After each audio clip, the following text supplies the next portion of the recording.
Kids are born with a natural drive to eat, but sometimes it doesn't feel like it. They might refuse a food or even refuse to eat at all.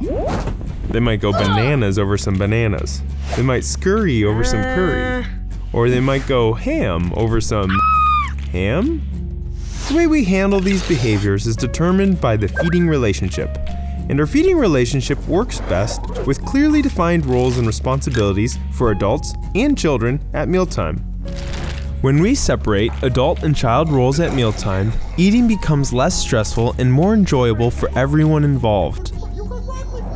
So we present to you the division of responsibility in feeding. The division of responsibility, created by registered dietitian and renowned feeding expert Ellyn explains that for children to eat well, adults must provide the right support, structure, and opportunities. And children can then be trusted to eat the amount they need and learn to enjoy a variety of foods. As the adult, you will decide what to eat. Offer a variety of foods, some they recognize, some they don't. Try to have at least one thing you know they like, and offer the same menu to everyone, no special orders. Nope. You'll also decide when to eat. Try to have meals around the same time daily. Have snacks between meals, but make sure they are planned, sit-down snacks. And besides water, don't allow your children to eat and drink between their meals and snacks. And finally, you'll decide where to eat. Sit down with children to eat meals and snacks when you can. Avoid letting children eat while playing or moving around. Remove all distractions, phones, tablets, games, or television.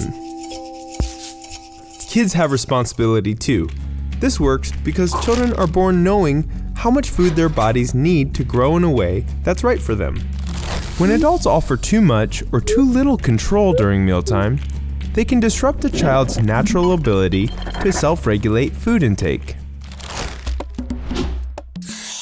Children decide how much to eat. They can see what's offered and choose what to eat from their plate. They'll eat when they're hungry and they'll stop when they're full. Don't ask them to eat more or less than they desire. To eat or not to eat? That is not our question. That's our kids' question. Children must decide whether to eat. It's their responsibility to choose to eat or not eat any meal or snack. Kids can respectfully decline any foods offered to them. And it's okay for them to decide there are foods they do not like. When we divide responsibility like this, we make mealtime easier for adults and children.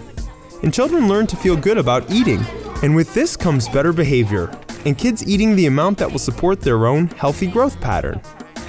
As with any habit, consistency is key. Patience is important as we introduce the division of responsibility in feeding to our children, as it can take time for a child to fully adapt.